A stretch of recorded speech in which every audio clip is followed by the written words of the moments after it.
Hello everyone, I'm pleased to announce my new tour for 2024. Beginning in early February and running through June, Tammy and I and an assortment of special guests are going to visit 51 cities in the US. You can find out more information about this on my website, jordanbpeterson.com, as well as accessing all relevant ticketing information. I'm going to use the tour to walk through some of the ideas I've been working on in my forthcoming book, out November 2024, We Who Wrestle with God. I'm looking forward to this. I'm thrilled to be able to do it again, and I'll be pleased to see all of you again soon. Bye-bye. So the moral confusion here is that you have many well-educated people who will make very fine-grained distinctions about moral norms in the context of living in 21st century America. They'll consider words to be violence, and the misgendering of people to be a profound microaggression. But you ask them to consider whether someone like Malala Yousafzai was badly treated by the Taliban, and they become tongue-tied. Hello, everyone. Today, I have the opportunity to talk to Sam Harris once again.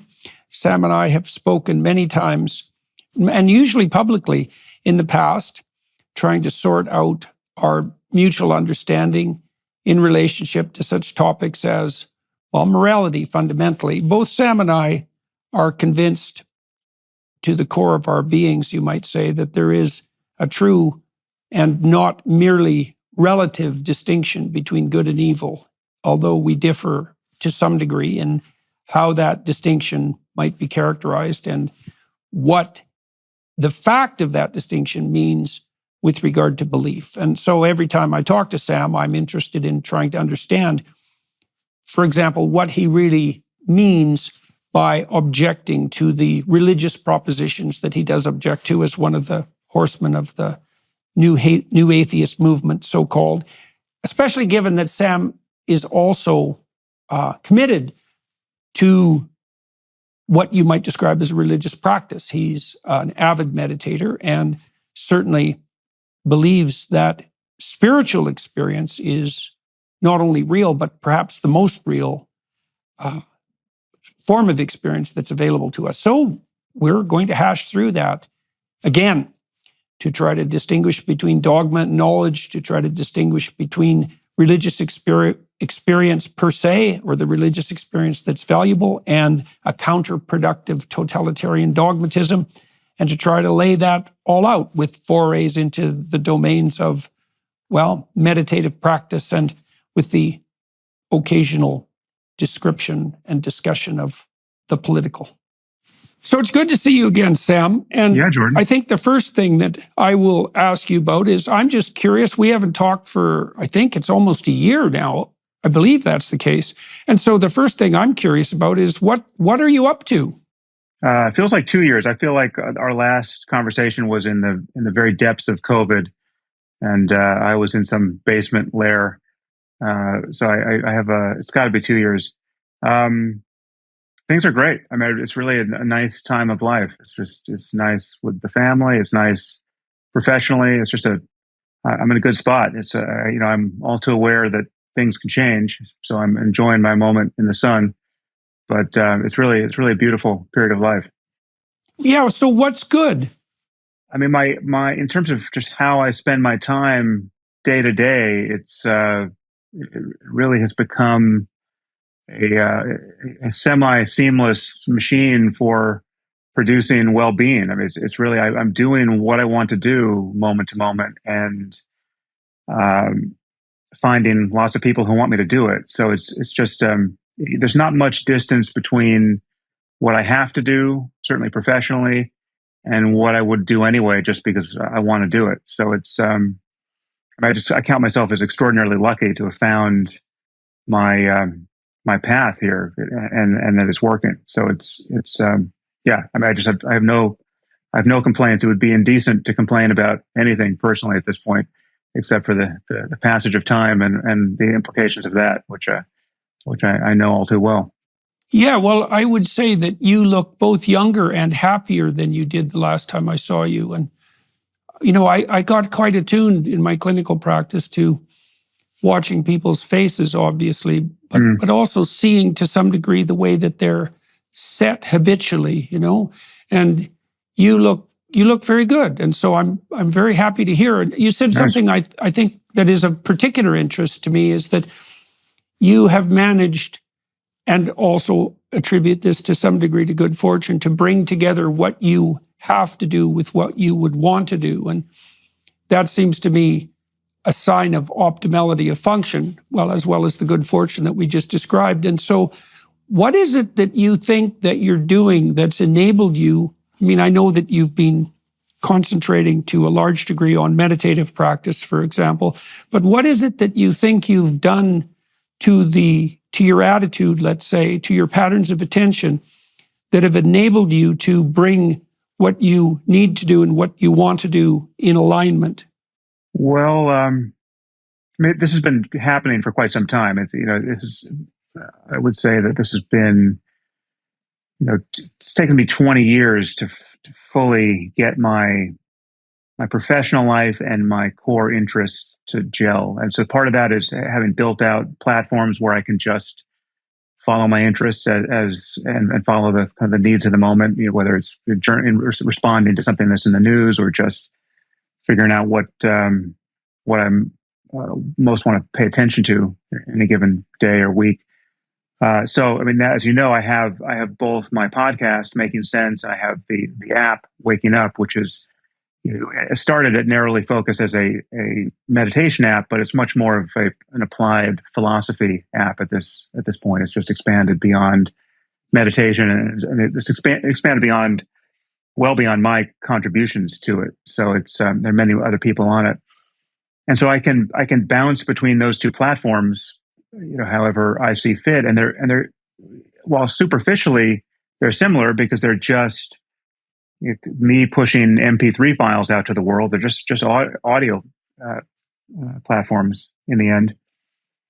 They're totally unlike one another with respect to the kinds of topics I tend to engage and the kinds of interactions with the world that provokes. So it's really it's almost like I'm living two lives simultaneously, because I'm waking up, the app, I get, it's no exaggeration to say it. It's almost uniformly just pure positivity coming back at me. Apart from the occasional software glitch that crashes somebody's phone, and we hear about that. It's just that there's no distance between what I'm intending to put out and the effect I'm hoping to have, and the effect that I in fact seem to be having based on the feedback. So, this was, this has been, it was launched almost exactly 5 years ago. So for 5 years, I've had this look at this kind of alternate life. It's almost like a counterfactual life to the one I hadn't managed to lead, where I could sidestep all pointless controversy and annoying, bad faith criticisms, and just meet people at a place where what I have to give is found valuable by them in precisely the way that I would hope, right? So it's like a purely positive encounter with legions of people, which, again, because of my experience as an author and as a podcaster, I had lost sight of that even being a possibility, right? I had lost sight of the fact that there are people in this world who have careers where they don't get any grief from the world, because the world just understands what they're putting out, and and people like it, and they get paid for it, and it's a transaction that makes everybody happy. And so it's like opening a bakery where everyone loves the scones, and there's just nothing bad about it. And yet I find that, and this, I'm sure you feel the same way. I can't stay merely in that lane, because there are other topics of social importance that I feel a need to comment on. And so I have my podcast and public speaking or books or any other channel by which to do that. And mostly I'm doing my podcast for that. But so I still have a foot in the water of controversy. And I'm sure we'll get into some of those controversies here. But it's to have both is such a a source of sanity, because I can just swim in whatever waters I want to swim in on a daily basis. So it's quite wonderful. So why do Yeah. you, just out of curiosity, so while there's a substantial parallel, I would say, between the situation you're in and the situation that I'm in, given what you just described, because one of the reasons that I continue to tour continually, essentially, is because it's completely positive. And I engage in almost no political discussion, almost no culture war discussion. Almost all of it is, well, you talk about your waking up system, and I suppose I'm walking on a parallel line insofar as I'm encouraging people to aim up. And I don't know if there's any difference between waking up and aiming up. Perhaps there is, and we can talk about that. But it is a great relief to be in a domain that's entirely positive. And then, but then it is interleaved for me, as it is for you, with some degree of combat, let's say, on the more philosophical and culture war side of things. Why have you concluded? Sometimes I wonder, Sam, if it wouldn't be just as well to stay in the positive domain all the time. And I know that you are no longer on Twitter, for example, and so that's obviously one of the places where you've detached yourself from the proliferation of, you might say, unnecessary and polarizing conflict. But you just did indicate that you feel either a moral obligation or an intellectual pull towards keeping abreast of the domain of life that constitutes more problems. And so why do you think that balance is necessary? Why don't you forego that entirely and stay within the domain of the positive? I mean, you seem to have concluded that balancing them is actually better for you in some sense, or maybe better in general. So why did you conclude that? Yeah, well, it's a question I continue to ask myself because you only have one life, or I would say you only have one life you can be sure of, and so why not live it in the happiest manner possible? But I do find that there are certain moments. First of all, my interests are wider than can be encompassed just by things like meditation and narrowly focusing on questions about how to live the most meaningful possible life, right? It's not all just about maximizing mental pleasure or even one's ethical wisdom moment to moment. They're just things that interest me that I want to talk about that really don't belong over at Waking Up, but they do belong on my podcast. So talking about physics, say, right? That's just interesting, and I like to do that. So there's that. As you say, I deleted my Twitter account, which is an important part of the answer to your first question of just what has gotten better for me in the last 12 months. That was just, I really am embarrassed to say what a life hack that turned out to be, to get off Twitter. We can talk about why I did if you want, but the net result has been almost unambiguously positive. I mean, there's a slight sense, certainly when the things in the news are really heating up, that I could be missing something, or I'm not party to the conversation that's happening at that kind of interval, where people are responding to things every 30 seconds. But the truth is, I don't have to be, because what I have found is that when you don't have an opportunity to just blurt out your instantaneous response to something that's happening in the news or something you saw in your timeline, and you have to let your response to it cure over the course of days, in my case, because I have to decide, okay, is this important enough for me to actually talk about it on my podcast? And I might not be podcasting again for another 3 days or even a week. And so many things don't survive that test. They just 98% of things just fall by the wayside, because the truth is, you didn't have to broadcast your opinion about that thing that happened on that campus, by that indiscretion committed by that stupid blue-haired person, right? So it's just like you didn't have to weigh in, and you didn't have to reap all of the attendant poison of having weighed in, and you didn't have to worry about whether you should respond to that poison and those misunderstandings generated there. And I noticed in retrospect that and I dimly knew this when I was on Twitter, but I didn't fully appreciate it until I was off, that it was no exaggeration to say that basically every bad thing in my life, apart from, the sickness of the people close to me, um, was a result of something I had done on Twitter, right? Or something that I had Yeah, seen yeah. on I can Twitter relate to that. that I felt I needed to respond to.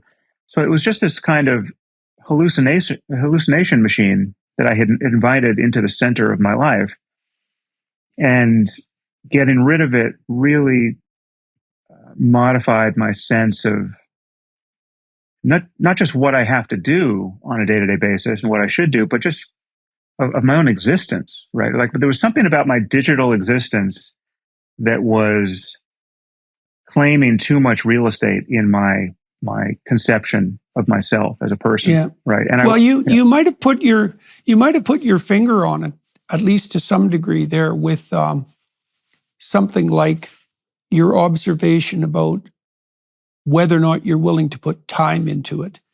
You know, I've had many discussions with my family about Twitter in particular, and I would tend to agree with you that much of the negativity that I do run into in my life is a consequence of Twitter. And so now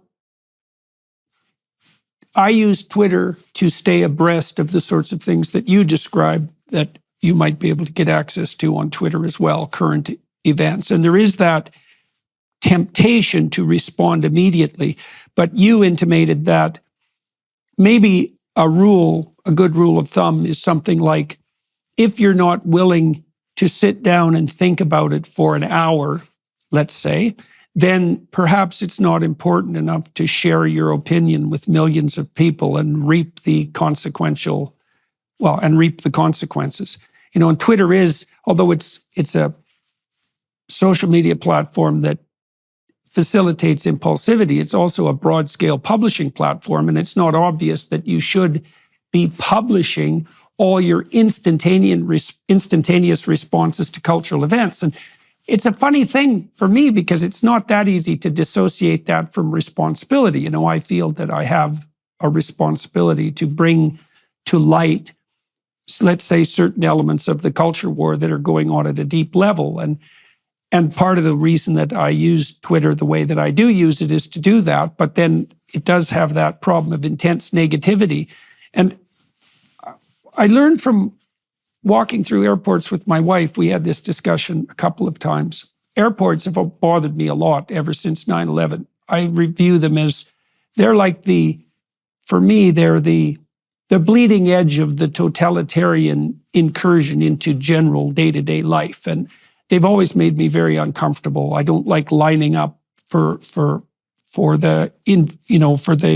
screenings, the theatrical screenings and so forth. And that made me very bitchy and hard to get along with in airports. And, I had a conversation with my wife, a fairly detailed conversation. And our decision was, if I'm in an airport and something happens that annoys me, but isn't important enough to actually sit down and write about, then I have to just ignore it or shut up about it.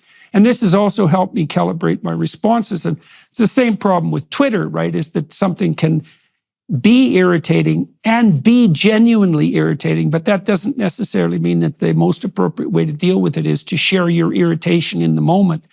And part of the reason Twitter is so pathological, perhaps, and is such a snake pit of polarization is because it does encourage that kind of impulsive and immediate response to things that are perhaps of sufficient seriousness so that they should only be taken seriously.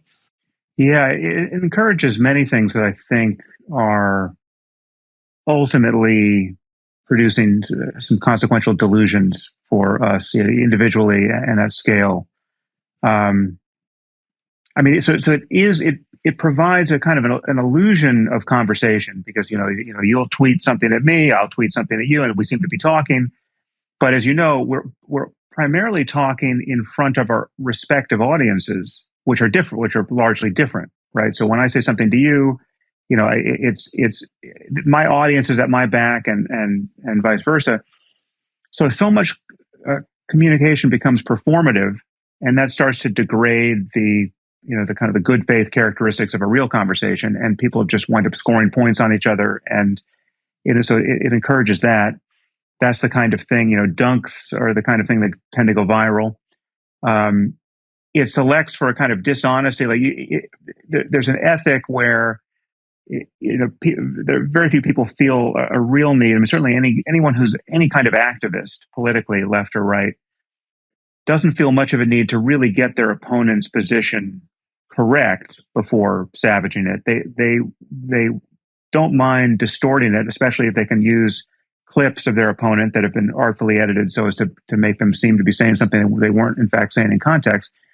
They will use that as a way of just smearing the person. You want to hold someone accountable for the worst possible version of what they might have said, however implausible it really is, as long as that can be made to stick. And people just see what can be made to stick, and they almost never go back and clean up their, apologize for their errors and go back and clean up their mess. And people do this. People, when blue check marks meant something, there were a lot of blue check marks who would behave this way, right? And you have journalists or people who are treated as journalists.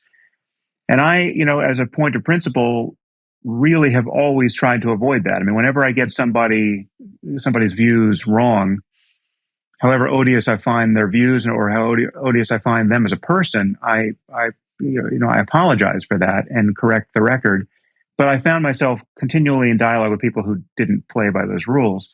So it's set up to bring out the worst in us and to degrade conversation way more fully than it's ever degraded in person. I mean, the thing that convinced me to get off Twitter is that I was seeing people behave like psychopaths by the tens of thousands, and I knew there couldn't be that many psychopaths, right? I knew these people couldn't be this dishonest or malicious in their lives. And in fact, in many cases, I knew this because I knew some of the people. I had dinner with some of the people. You and I have mutual friends and colleagues among these people.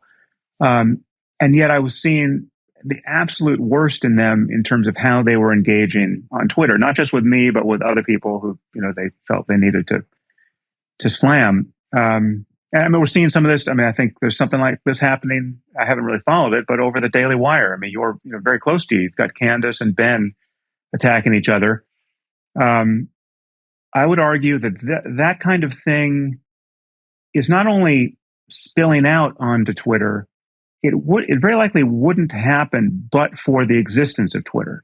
And there are many things happening out in the real world that happen in response to something that's seen on Twitter. But then like many of these protests, these pro-Palestinian protests that have become such concern to many of us, especially on college campuses where you have otherwise very educated people expressing solidarity with true ethical monsters in Hamas. What we're seeing is something's getting provoked by imagery on Twitter, however half-baked. And then the response to it in the streets is performative because it's meant for the streets, but it's really meant to be broadcast back on Twitter, right? I mean, that people wouldn't be doing these things but for the omnipresence of cell phones that can be broadcast back onto social media. And so I just think we have built this reinforcement cycle for ourselves, this kind of feed forward loop of that has eroded our capacity to speak rationally to one another and to have good faith debates and even strong arguments. And it's produced a machine for amplifying the narcissistic tendency of everyone wanting to just manufacture outrage. So, I think there's something, and you're pointing at this. I actually think there's something that's technically going on, particularly with Twitter, and maybe it's proportionate to the degree to which a social media communication system capitalizes on immediacy of response. Like, I'm afraid that we're setting up virtual environments. They're virtual perceptual environments and communication environments that aren't well matched to the underlying reality, which means they're delusional. And the delusional direction of Twitter is in the direction of enabling psychopathic behavior. Now, there's a research literature that's emerging on that. So you see the people who are most likely to troll online, so to post things that they know perfectly well will do nothing but cause trouble, are dark tetrad types. They're Machiavellian, narcissistic, psychopathic, and sadistic. And then, so it does bring those people out of the woodwork to a much greater degree than might be otherwise expected. But I also think, as you pointed out, that it does the same thing to those fragmentary psychopathic tendencies that exist in everyone. It's a psychopathy facilitator. And the degree to which that is driving polarization in the broader culture is indeterminate. I think it might be driving almost all of it. Right. Because my fear, online life and my real life are so different that they almost bear no relationship to one another. And I suspect this is something that you said you've been discovering, particularly as a consequence of working in the waking up space. All the interactions I have with people in public, in my actual life, are unbelievably positive, with the exception of perhaps 1 in 5,000. Now, the 1 in 5,000 can be quite unpleasant, but it's statistically negligible. But if you derived your expectation of my experience from the online world, you'd expect that, half the people that I ran into would be people that hated me. And simply, the lack of concordance is so remarkable that it does look like the difference between a delusion and reality. And I think it's unbelievably dangerous. We have no idea what it means to compress people to the point where their communication tilts heavily in the psychopathic direction. We have no idea what the broad-scale social consequences of that might be. Yeah, I share your experience. Again, my encounters in public are almost uniformly positive. I think obviously there's a possibility of a selection effect there, that the only people who are likely to come up to you are the people who have something nice to say, and then you have other people who are recognizing you, who are just holding their tongues, and they don't like you. And we're both controversial figures, and I have to think that some percentage of the people who notice us in public are people who are not fans and just don't say anything. But still, I've seen the effect. I've joined the two groups. I know what it's like to deal with the same person on Twitter in front of their fans versus over dinner, and it's they're miles apart. And I just see there's so it is corrosive, even in the best case, when we're not talking about anonymous trolls who are hiding behind their anonymity and just savaging you. These are people with real reputations who you actually know and will likely meet again in person, and yet Twitter brings out the absolute worst in them. I mean, for me, the very large, the 800-pound canary in the coal mine for me is Elon. I mean, look at what Twitter has done to Elon's life. Right? It's just, Elon used to be a friend. He's somebody I knew reasonably well. His engagement with Twitter has been catastrophic for him as a person, from my point of view. I mean, it's clearly a compulsion. I mean, he was so addicted to it that he felt he needed to buy the platform. But it is his use of it has been so irresponsible and produced such. I mean, forget about the harm he's produced in other people's lives. And nothing I'm saying now it relates to changes he's made to the platform. I mean, that's a separate thing that we can talk about. I've always been agnostic as to whether or not he could actually improve Twitter as a platform, and he may yet wind up doing that. But I'm just talking about the way he has personally used it as a user of the platform, and the way he's interacted with people and signal boosted massively the profiles of anonymous QAnon lunatic trolls. Right? I mean, he's been completely cavalier in who he interacts with, all the while knowing that anyone he boosts suddenly gets 1 million followers and has a platform that they otherwise couldn't imagine having.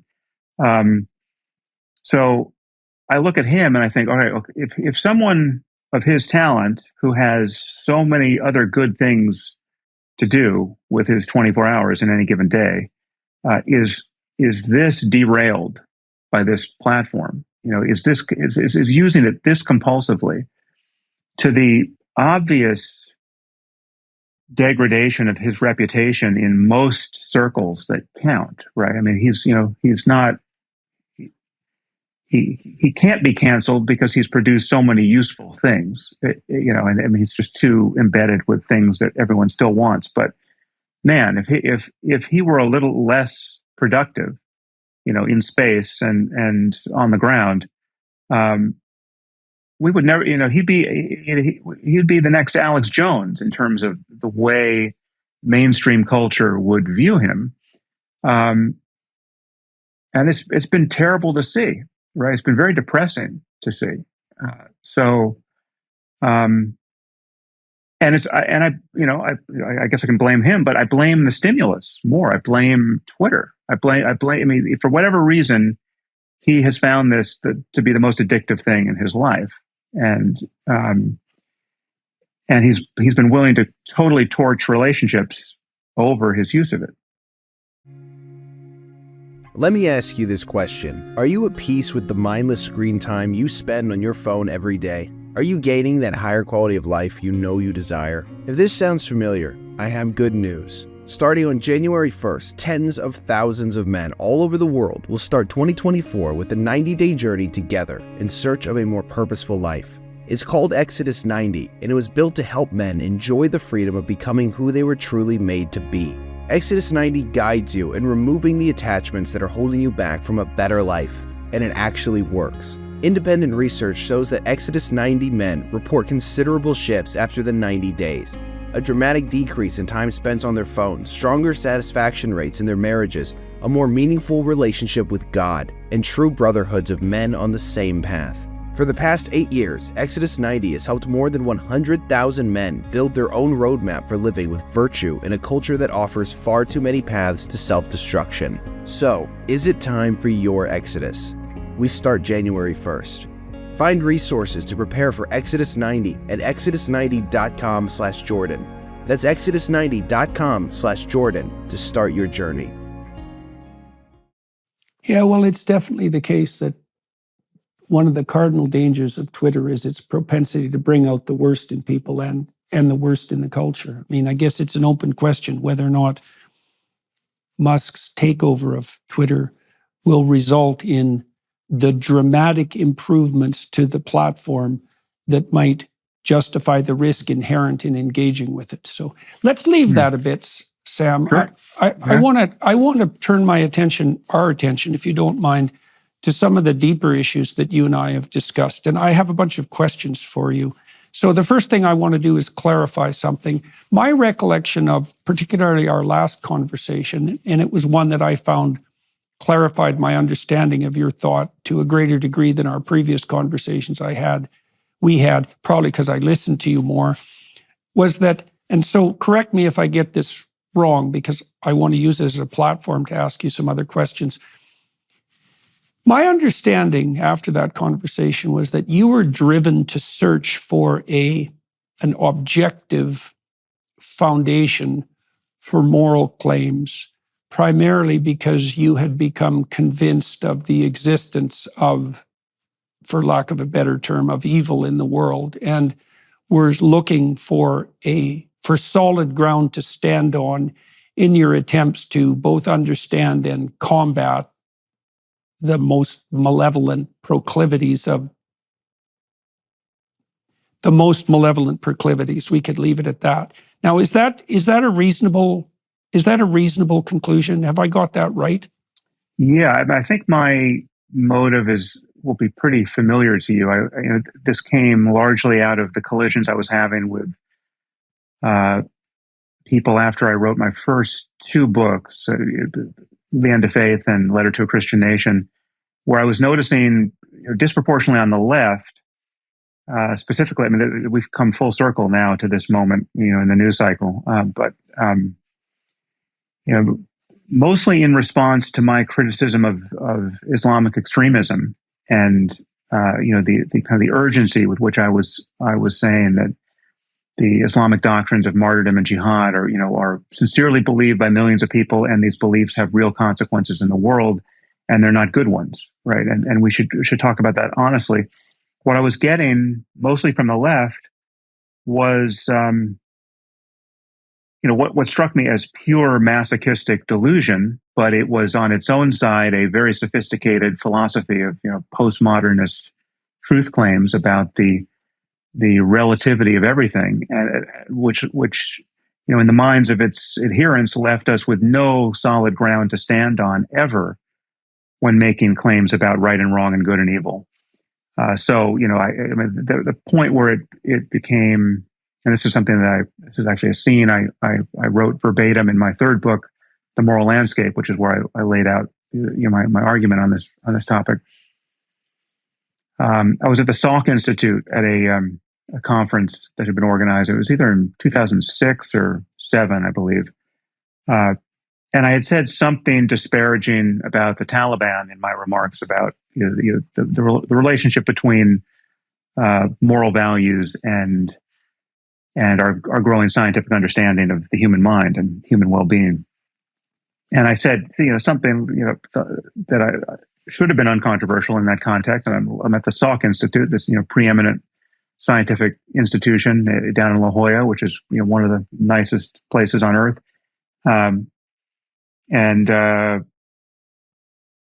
With an auditorium filled with well-heeled people who appear to be enjoying their political freedom and their freedom of speech and freedom of everything. And I said something about we just know whatever remains to be discovered about the nature of morality and human value and human well-being. We know that the Taliban don't have it perfectly right. So whatever the optimal way of living is, we know that the Taliban haven't found it, right? We know that forcing half the population to live in cloth bags and beating them or killing them when they try to get out is not an optimal strategy for maximizing human well-being. And then a woman academic, and she actually happened to be, or was later a scientific advisor to President Obama for medical ethics, came up to me and said, "Well, that's just your opinion, right?" And so then this led me to realize just how far the rot had spread. That even here is someone who is a woman academic who's enjoying all the freedom of however hard won that can be found in Western society. Presumably, this is a person who would have responded to the Me Too movement and all its moral urgency with alacrity. She was still open-minded, at least in the context of talking to me, about the treatment of women and girls under the Taliban, right? And I detail our further conversation again verbatim in my book, because I was so astounded by the exchange that I turned on my heels literally in mid-sentence, walked straight back to my room and wrote down exactly what the two of us had said, because I just could not believe what had happened. So the moral confusion here is that you have many well-educated people who will make very fine-grained distinctions about moral norms in the context of living in 21st century America. They'll consider words to be violence, and the misgendering of people to be a profound microaggression. Halloween costumes that culturally appropriate, et cetera, are anathema. This is how finely calibrated their moral scruples are over here, in the quad of an American university. But you ask them to consider whether someone like Malala Yousafzai was badly treated by the Taliban, and they become tongue-tied, right? They will even say things like, "Well, who are we to criticize an ancient culture?" So that motivated me to say, "All right, the smartest, most well-educated people in our society have become unmoored to any vision of objective moral values, right? They have, worse, they have become anchored to a belief that objectivity with respect to moral values is impossible, and certainly science will never have anything to say about it. And so they've ceded this ground to dogmatic religion, right? And someone like Stephen Jay Gould did this when he had this conception of the non-overlapping magisteria between religion and science, right? So science talks about facts and what is, but religion talks about what should be and the totality of human values. And I think that's never been a tenable way of dividing the pie. But it has this obvious defect that where people who lose their religious convictions are then left standing on apparently nothing when it comes time to say something like slavery is wrong. I mean, you literally have professors saying, well, I don't like slavery. I don't happen to like it. I wouldn't want a slave, but I can't really say it's wrong from the point of view of the universe, right? I mean, that's not what science does.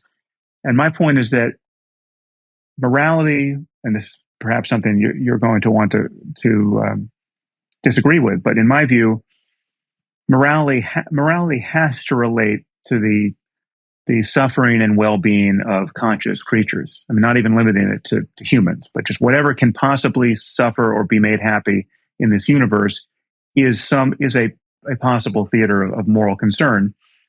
And we know that conscious minds must be arising in some way in conformity to the laws of nature. I mean, so whatever is possible for conscious minds is a statement about, at bottom, a final scientific understanding of what minds are and what consciousness is and how those things are integrated with the physics of things. And so there have to be right answers to the question of how to navigate from the worst possible suffering for everyone to places on the moral landscape that are quite a bit better than that, where there's beauty and creativity and joy of a sort that we can only dimly imagine. And the question of how to do that and what that landscape looks like, it's a fact-based discussion about science at every level that could be relevant to the conscious states of conscious minds. So it's a discussion about genetics and psychology and neurobiology and sociology and economics and sciences as yet uninvented with respect to causality in this place. And so that's my argument, that we need a spirit of consilience across the domain of facts and values. And so there's more to say there, but I'll stop. Okay. Well, so I'm gonna pick up a couple of themes there. So one of the things that you pointed to was the incoherence manifested by this woman and like people in relationship to micro narratives and macro narratives. So you said that it was in your opinion, that she or the people who she might represent would be perfectly willing to be upset about some relatively minor issue that might arise on a university campus, like the wearing of inappropriate Halloween costumes, but are incoherent in relationship to making broader scale moral claims. Now, one of the claims of the postmodernists, this was put forward most particularly by, who was it now, who said that there were no meta-narratives. The postmodernism is fundamentally disallowance of the idea that any uniting meta-narratives are possible. I'll remember his name momentarily. It could be Derrida or Foucault or... No, it's not. He's the guy who generated simulation theory, another Frenchman. No, Lacan? No. Baudrillard? It's a rogues gallery. Baudrillard. It's Baudrillard. It's a rogues gallery. Yeah, it's Baudrillard. Yeah. Okay, so here's the problem with that. Well, the problem with that, in part, is that there's no united action and perception at any level without a uniting narrative. So, for example, if I pick up a glass to move a cup from the table to my lips, I have to organize all those extraordinarily complex actions, right, which cascade up from the molecular level through the musculature of my body. I have to organize that into something that's coherent and unified in order to bring about any action whatsoever. And what that implies is that there's a hierarchy of uniting structure. And what the postmodernists do is arbitrarily make that halt at a certain level. It's like, so you're allowed a uniting narrative or structure up to a certain level, but beyond that, you're not allowed it at all. And that's the point at which the meta-narrative emerges, and those are now forbidden. And I don't understand that, because I think that it's a distinction between a narrative and a meta-narrative it's an arbitrary distinction, and you can't attend or act without a uniting narrative. So now you seem to be pointing to something like that. So let me walk through your argument. You pointed to the Taliban. I'll add one other, which I think is a simpler defeater, which is that the claim is that there can be no universal values, right? Or universal truth claims with respect to right and wrong and good and evil. And yet they tacitly make the universal claim that tolerance of this ethical diversity is better than intolerance, right? So the demand is we need to find some space in our minds to tolerate the difference of opinion offered by the Taliban or Hamas or some other group of that sort. But that doesn't make any sense. That's an appeal to tolerance, one that the Taliban and Hamas don't share, right? So we're tolerating their intolerance. But it's also the tacit claim that tolerance is better. Tolerance on our own side is better. Tolerance is the uniting narrative. Yeah. Sure. Yeah. Well, you see the same thing with the postmodern insistence. This is particularly true of people like Foucault, that nothing rules but power, right? Because Foucault saw power making itself manifest everywhere. And the fundamental postmodernist claim is that there's no uniting meta-narratives, but that didn't stop the postmodernists for a second in making the claim that you could find power relations underlying every single form of human action and social interaction.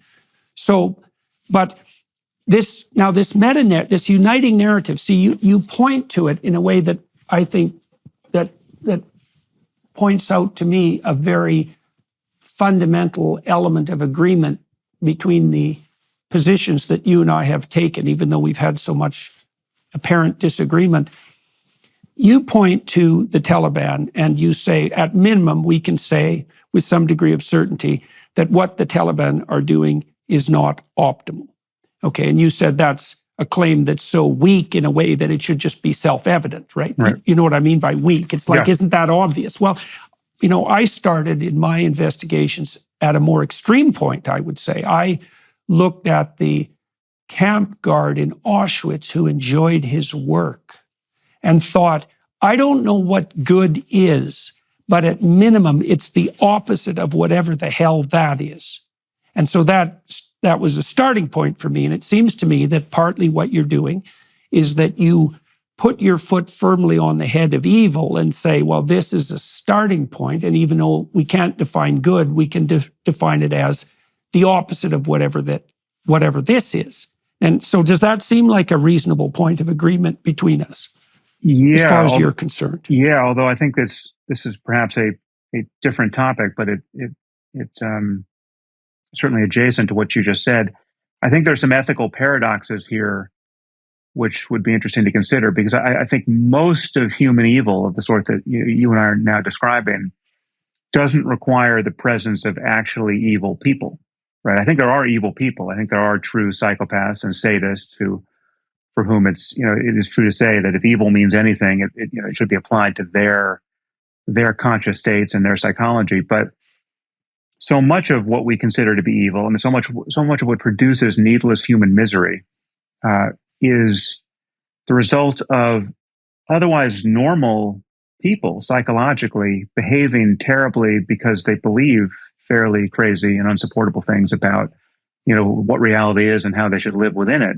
So I would by no means ever want to suggest, in fact I'm at pains to say otherwise whenever I can remember to, that all jihadists or even most jihadists or all Nazis or even most Nazis were psychopaths, right? I mean, the horror of these belief systems is not that they act like bug lights for the world's psychopaths, and you attract a lot of people who would be doing terrible things anyway, and they just happen to start doing it in this new context, let's say under the Islamic State.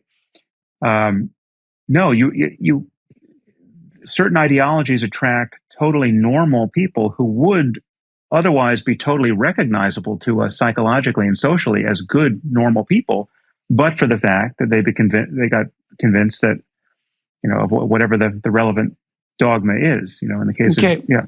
Okay. Well, so I would say that's another point of agreement.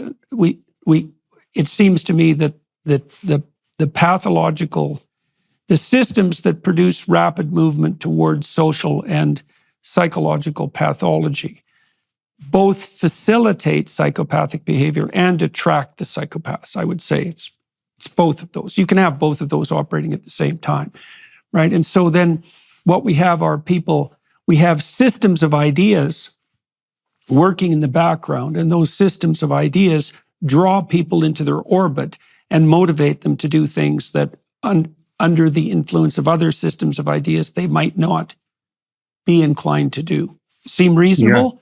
Yeah. Okay. And also, I'll just note, and Pat, you might want to leave this aside, but your description of a guard at Auschwitz who enjoys his work, I think it's tempting to imagine that guard is incapable of all the ordinary forms of happiness and life satisfaction that we would recognize in ourselves because of what he is spending his time doing. And I would say that's obviously not the case. I mean, so there can be virtues expressed toward evil ends. I mean, just imagine, just unpack the meaning of that phrase, the guard at Auschwitz who enjoys his work, right? So like there's do you know the, I think it's just called the Auschwitz album. Did you ever see these photographs that were taken? They were found in an attic. I mean, it's one of the most amazing documents. Nostalgia for Auschwitz. Yes, that's for sure. Yeah, absolutely. Well, and I think your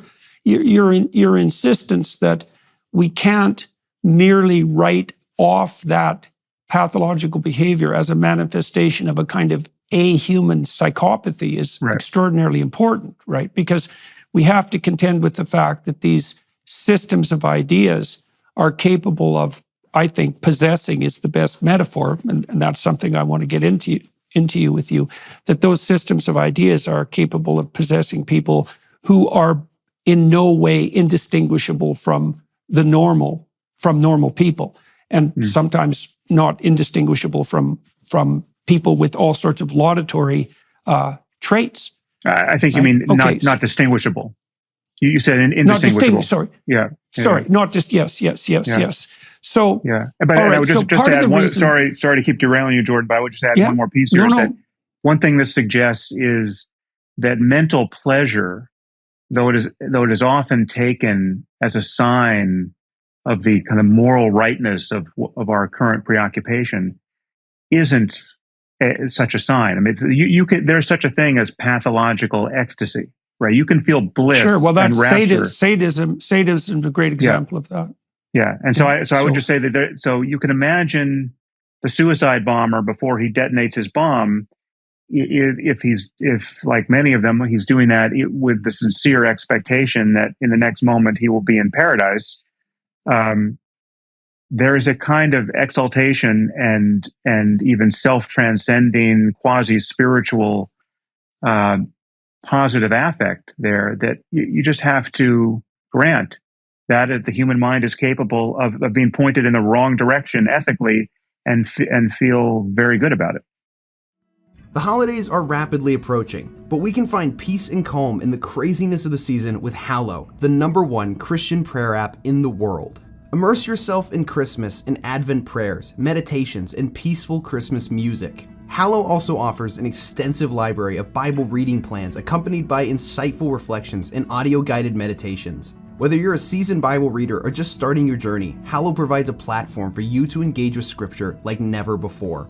A great place to start is with Father Mike Schmitz's Bible in a Year, in which he offers brief daily readings and reflections available on the Hallow app. The Hallow app also helps you connect with a community of like-minded individuals sharing experiences, insights, and encouragement along the path to spiritual growth. This Christmas, join Hallow's Christmas Prayer Challenge, Advent with C.S. Lewis. For the 25 days leading up to Christmas, you can focus on the real reason for the season with prayer, meditation, and Christmas music on Hallow. Download the app for free at hallow.com/Jordan for 3 months free. That's hallow.com/Jordan. Well, positive emotion of the incentive kind, mediated by dopamine, is associated with movement towards a positive goal. And so what that means is that false goals produce false enthusiasm, essentially by definition, right? And so that's actually, by the way, as far as I can tell, the moral of the story of the Tower of Babel, by the way, is that you can build pyramidal structures that reach to the sky that are predicated upon either false goals or false assumptions. And the consequence of that is the creation of a state of disunity and misery so comprehensive that people can no longer communicate with one another. So now, these systems, see, Sam, the reason I brought this up in part is because my meditations on the influence of systems of ideas, I thought about these as systems of animating ideas, that I saw a very strong concordance between the action of systems of animating ideas and archetypes. And so that's why I started to become interested in archetypes. And so I would say that the one way of conceptualizing the possession, the ideas that possess people that motivate them in a pathological direction, is that they're possessed by ideas that are archetypally evil. And so here's the question I have for you. And my sense is that you, and this is the same as Richard Dawkins, is that you guys identify the spirit that motivates people to act in a pathological direction, the Taliban. You identify that with the religious impulse. Mm-hmm. Now, is that a fair characterization? Well, I would say that it's not exclusively religious, but insofar as it is religious, it gets even more leverage in that context and to worse end. So, for instance, what is worse about jihadism than ordinary forms of terrorism? In my view, it is the religious topspin it has based on its motivating ideas. So the fact that it is in principle otherworldly, the fact that it is just anchored to prophecy and belief in the supernatural, all of that potentiates it further in the wrong direction. So the troubles in Ireland would have been made worse had the Irish Catholics also been suicide bombers, expecting to go straight to heaven because there was a passage in the New Testament which said, if you die while killing pagans or Jews or any other non-Christian, you'll find yourself at the right hand of Christ in the next moment, right? So it's better that there's not a passage like that in the New Testament, and it's better that quasi-religious political source of terrorism in the UK was not potentiated by a clear connection to religious belief and religious expectation. Okay, so your claim is something like the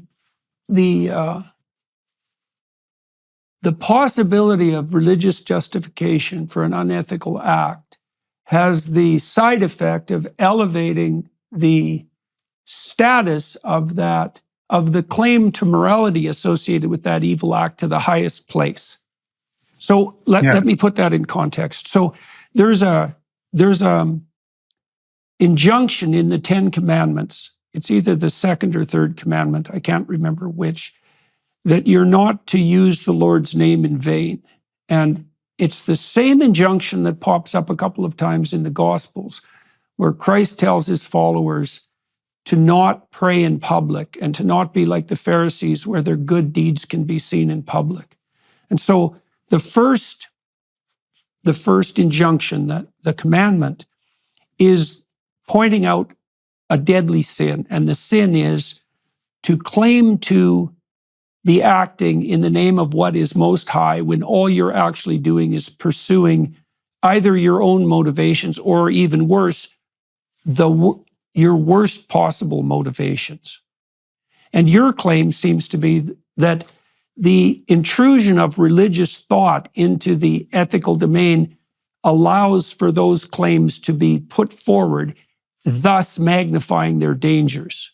Is that a reasonable way of putting it? Well, I think it depends on the specific instance we're talking about, but I think what I'm saying is even more pessimistic than that. Is that given the requisite beliefs, it's possible to create immense harm, consciously create immense harm, without even having bad intentions toward anyone. I mean, it's not that your bad intentions and your hatred of others somehow gets a sacred framing by religion. I mean, that also happens, and that's a problem.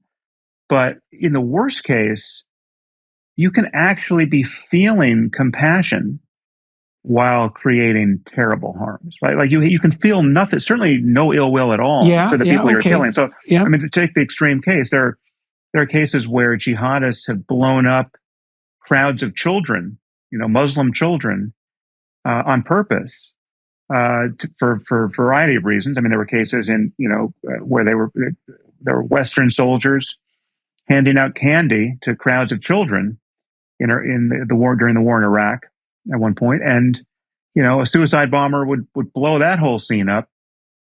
And the whole point is, the point is manifold, but it's obviously to kill the soldiers and produce those casualties, but it's also just to create the horror and apparent untenability of the whole project in Iraq, right? It's just like, these are people who are going to blow up their own children.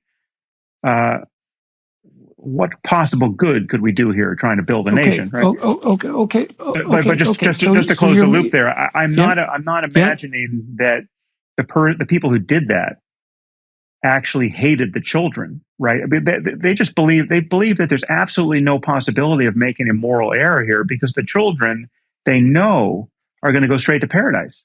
They've actually done the children a favor by the light of their beliefs. Yeah. Okay. So I'm perfectly willing to accept that modification. So you're basically saying that not only can you use the Most High as a justification for your actions, and as a consequence produce all the terrible dangers that are associated with that, but that can actually twist your moral compass so that acts that are truly heinous are seen as manifestations of what's best. Okay, right. So here's the problem as far as I see it, Sam. The contradiction here that I'm trying to work out is that on the one hand, we have this situation where if there is no reference to a higher good or a lower evil, because I'm going to assume those are basically the same thing, you end up in a situation where you can't do anything but take a postmodernist stance in the face of, let's say, the Hamas atrocities or the atrocities of the Taliban or the atrocities of Auschwitz, because there's nothing higher to point to against which to contrast those patterns of endeavor.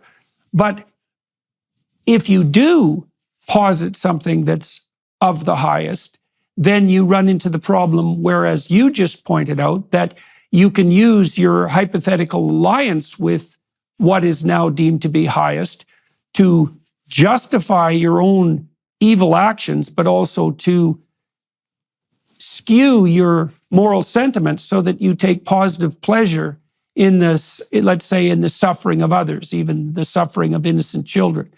So, but now, on the one hand, if you drop the notion of the highest good, you end up in the morass of moral relativism. And on the other hand, if you accept it, then you end up in a situation where you can justify the worst behavior in reference to the highest possible good. Is that a reasonable portrayal of a conundrum? I don't find it. I think that's a needle that we can easily thread. And so the way I would do it is just to say that there's obviously higher good, and it's also obvious that we don't fully know its character, right? So that like we know that things can get better. They can get quite a bit better and quite a bit worse. And we know that better and worse, maybe that's as multidimensional as you want it to be, right? There's not just one. It's not just for instance, it's not just a matter of more pleasure, say. It's not just a matter of more physical health. It's not just a matter of more love. It's not just a matter of more. So we can, extend your list of desirable things as long as you want. But we know that this universe offers, in the space of all possible minds and all possible experiences, there are places of unimaginable suffering where where without any silver lining, there's no good that ever comes of it. It's just a functional hell, right? We know even within the context, and conversely, we know that there's just experiences of beauty and creativity and inspiration and love and gratitude that those of us who have had them, either in meditation or on psychedelics or in other peak moments in life, we just find ourselves tongue-tied in the aftermath trying to capture what was going on there. So we know that these extremes exist. We know that there are things that we can do individually and together to maximize the likelihood of one versus the other. And so if good means anything, if right and wrong mean anything, it means navigating into this space of better and better possibilities for not just individually, but together. And so what I would say is that we don't need to know exactly what the highest possible good is. We just have to know directionally that it's the implications of moving right, left, up or down, right? So if I told you, well, there's a button we could press now. We have a new technology. There's a button you can press that makes excuse me, will just make everyone on Earth a little less happy, right? With nothing good ever comes of it. There's no silver lining to this. It's just everyone just gets a little crankier, a little dimmer, a little less satisfied, a little less creative, a little less appreciative of their good fortune. You just go down the list, and we just decrement, all the good things just by a little. Right now, we just know that it would be bad to press that button. Right, that would be a bad thing to do. If we could engineer some neurotoxin to spread all over the world that would make people a little bit less good in all kinds of ways and a little bit less happy, a little bit less intelligent, a little bit less creative. Okay, that would be a bad thing, right? Directionally, right? And we don't have to know the ultimate negativity or the ultimate positivity. We don't have to know just how good human life could ultimately get without any possible residue of improvement. We just know directionally that from where we stand, the Taliban are making things quite a bit worse, even though they think they're making them better, right? So like we know that it's possible to look at a specific human project, right, for standing on the outside of it, and say, okay, these people don't know what they're missing, right? And by extrapolation, we know that there must be some place to stand to look at our current projects, by which it would be valid to say, okay, these people, now talking about you and me and all of our, most enlightened friends, these people don't know what they're missing, right? There are things that they could be taught, that they could learn, technologies that they could invent, intuitions that they could suddenly have, epiphanies that they could have, that would orient them in a direction that would be propitious, that would make things better in ways that they have not even begun to imagine, right? And so I think that the horizons into which we need to press, again, individually and collectively, so as to make those ethical and psychological discoveries, they're all around us. Again, this is a multivariate landscape, but I just think we don't need to know what the perfect looks like, or even that the perfect exists, to know directionally that claims about better and worse are real and that they matter. Okay. So let me take you up on that, because I'm having a hard time distinguishing some of your claims from what I would regard as fundamental religious claims. So let me ask you a couple, and I'm not, Sure. I said, I'm trying to make things clear. I'm not trying to push you into a corner. I don't want to do that at all. So I actually think that we agree on a lot more than we disagree on, and that we've come to very similar conclusions from very different directions. Okay, so let me ask you this. So, there's this medieval idea that God is the sum of all good. And I don't think sum is the right qualifier. I want to ask your opinion about this. You made two claims in your last speech, in your last bout of response. I think one claim was that you listed a variety of attributes that were morally good. And then you made the claim that even if we don't know what the good is in the final analysis, we do have a strong sense of directionality. And so one of the things I've suggested to my audiences, for example, is that there are some things that you are doing and you don't know whether they're bad or good. And so you can just leave those in abeyance for the time being. But there is a subset of things that you're doing that you know full well are not to be done, that you could stop doing, and you could just stop doing them and see what happens.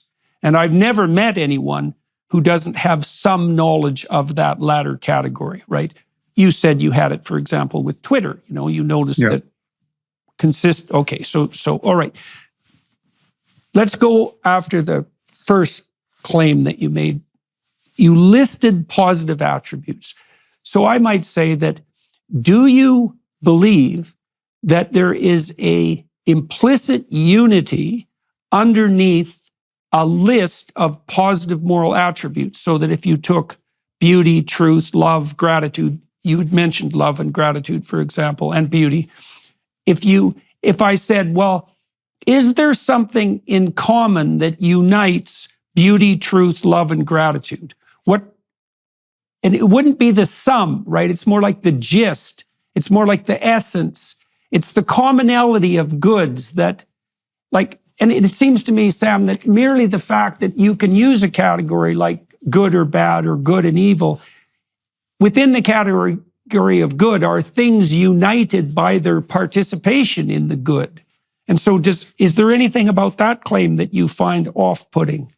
Well, there's some analogies we could use to capture it. I mean, I do think of these things as almost facets of a single jewel, right? And so the facets are different. It's you can talk about beauty and not talk about love in the same conversation. And that you can have a coherent discussion of beauty without reference to love, and vice versa.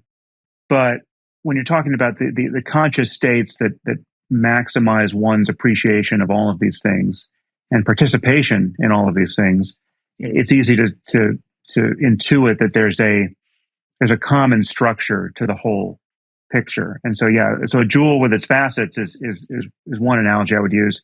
But I would also, but I want to subvert that for a second, because my view of the moral landscape is that it's very likely a landscape with multiple peaks, right, and multiple valleys. And so this can sound like moral relativism in the sense that, you and I might be, climbing the same peak over here as Homo sapiens in a Western 21st century context. But, at some great distance from ourselves, there are possible minds, and perhaps even real minds, that could exist in another galaxy, or that we could create artificially, etc., that are organized on very different principles, and yet have conscious states that admit of, again, right and wrong answers with respect to the variables of suffering and well-being.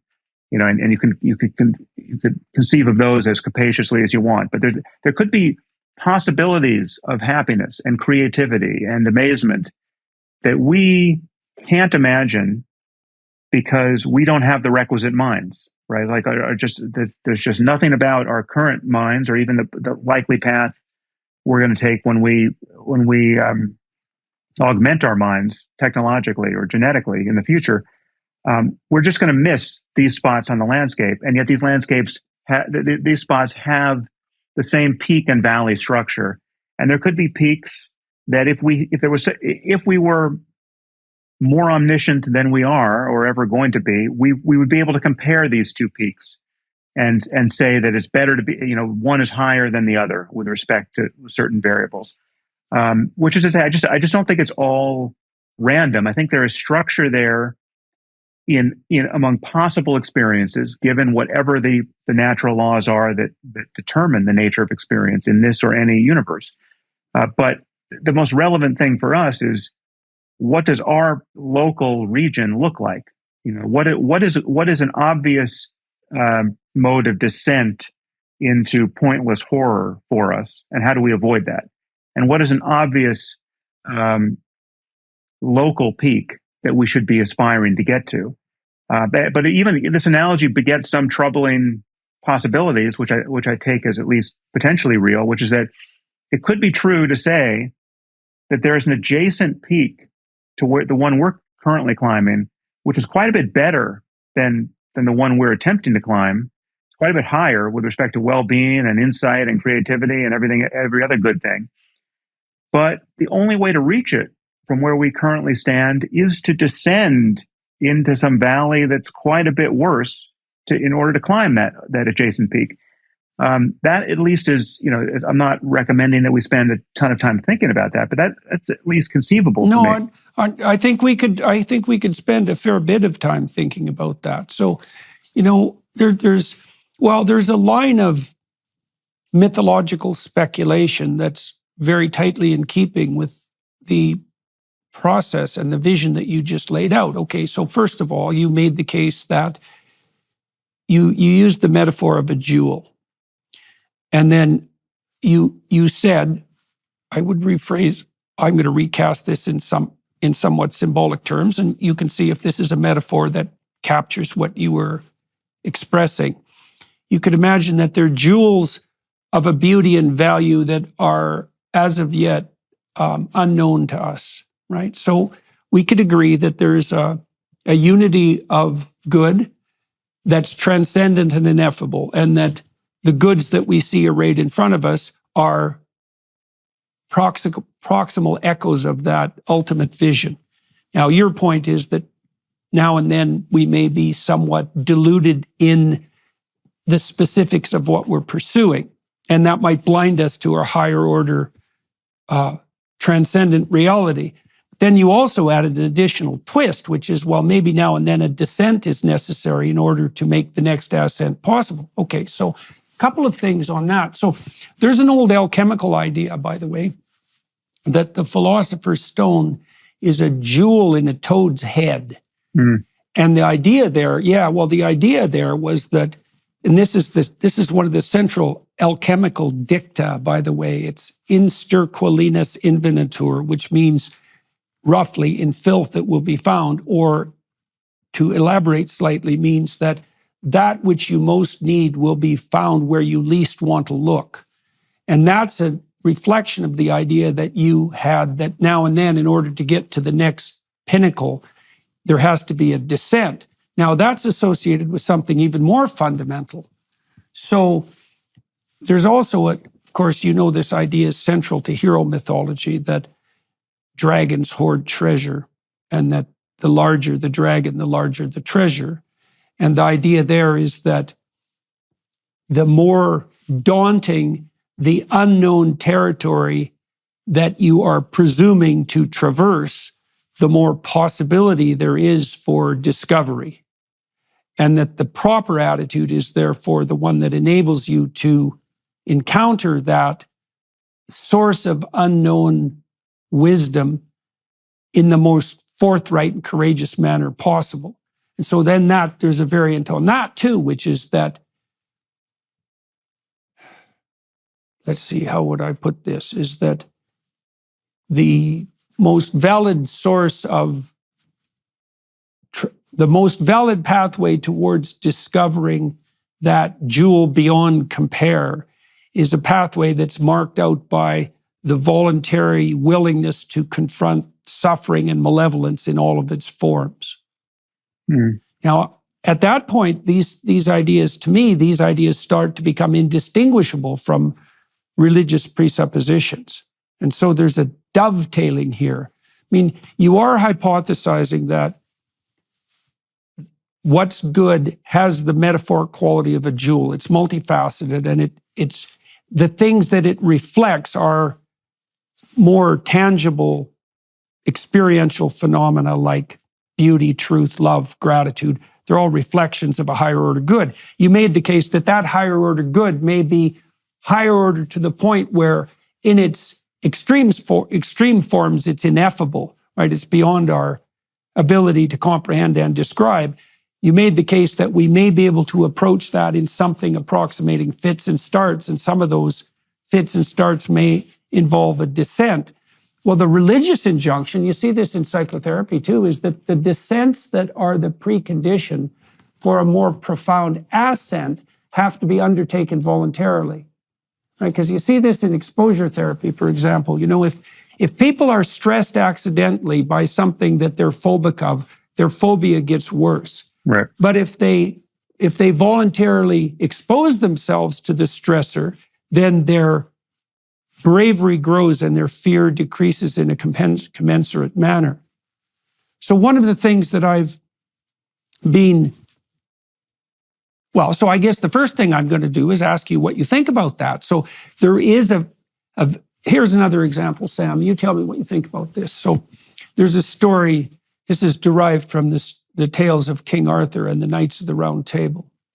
So King Arthur is sitting with all the knights at the Round Table, and they decide they're going to go look for the Holy Grail. And the Holy Grail is the container of the ever-replenishing liquid.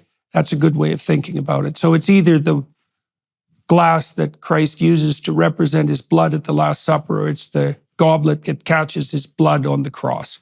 That's the background story. Now, of course, the Knights of the Round Table and King Arthur have no idea if the Holy Grail exists, which is a reference to its ineffability, let's say, or of where it's possibly located. And so each knight leaves the Round Table and enters the forest at the point that looks darkest to him. And that's where the quest begins. And so there is an idea lurking in these stories that if you want to envision that jewel, the metaphoric jewel that you described, then the pathway to that is through the darkness. Now, you also said, and you correct me if I'm wrong about this, that your journey to whatever enlightenment you've managed to find and distribute was a consequence of, in some ways, of entering the forest at the darkest possible point. I mean, you were grappling with the problem of evil and looking for a solution to that. Is it not possible that that's a reflection of this underlying idea that it is the case that you retool your conceptions of morality itself by contending with the things that most trouble and that are most troubling and distressful, be tragedy and malevolence, the things that are in that realm? Does any of that seem reasonable to you? Yeah, so you raised a few separate points there. So first, on the notion of exposure therapy being an example of a descent into a valley so that you can ascend some other peak. So I think that, speaking individually for a person doing that sounds totally plausible to me. There are all kinds of things we do that make us uncomfortable, but under a larger framing, we understand that they're good for us and they're leading us to grow in ways that will redound to our advantage in the future. So yeah, so that's there are dozens of things that people do and should do that make them less than comfortable in the present, but that are nevertheless good for them. Whether it's a medical treatment or it's just getting in good shape or dieting or whatever it is, right? So there's that.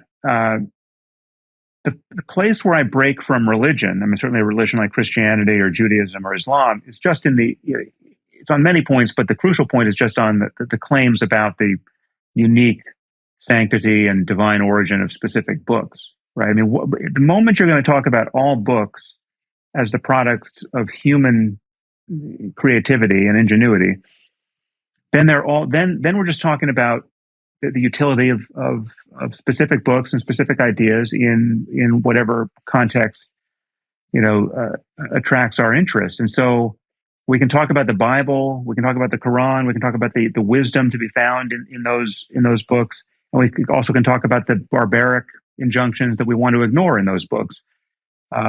And we must evaluate the wisdom or the barbarousness by using our own 21st century intuitions about what constitutes wisdom now, given all the challenges we face, and what constitutes obvious barbarism that we want to leave behind us.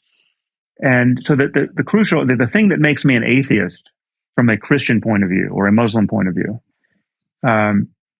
is that I am unpersuaded by the textual claims that anchor those two faiths, and that any real adherent to those two faiths has to make, in my view, and in the views of most, adherents. But I would totally grant you that there are great stories in 1,000 different books that we might want to use to inspire us to be wiser than we tend to be, right? The King Arthur literature, it seems totally worthy of our attention, and there are many other good sources on that particular shelf, but no one is taking the King Arthur. No one is practicing suicide bombing or fully deranging their politics over their close reading of the King Arthur material, right?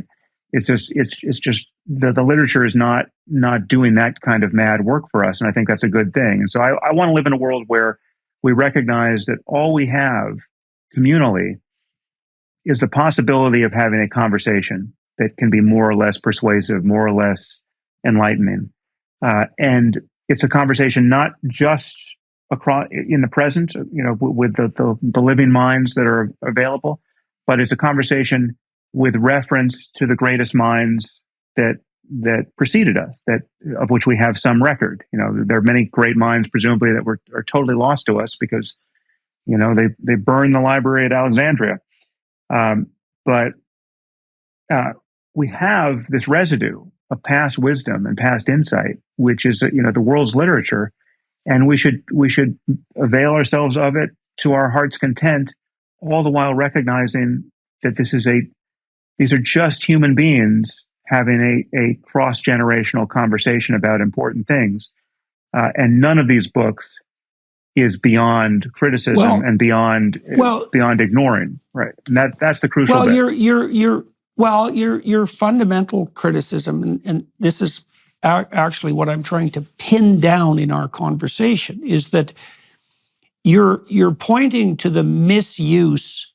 It's like the dogmatic misuse of the traditions as opposed to their proper use. So there's a scene in the Gospels. This is a very interesting scene.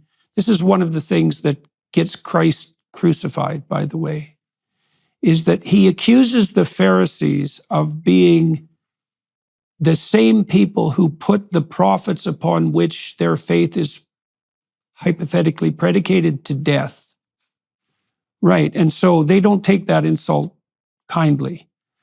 But he's making the same case you are, as far as I can tell, which is that it's possible to use the wisdom of the ages as a justification for the use of force. Let me give you another example of this. This is so cool. You tell me what you think about this. I just did this seminar on Exodus with a bunch of people. We released it on Daily Wire and on YouTube. And there's a scene in Exodus that's extremely interesting. So Moses is put forward as the spirit that eternally delivers from tyranny and slavery. That's a good way of thinking about it. So you could imagine Moses as the embodiment of the force that wells up within you, that inspires you to speak out when the tyrants hold sway. And it's the same voice within you that calls you on your own slavish behavior.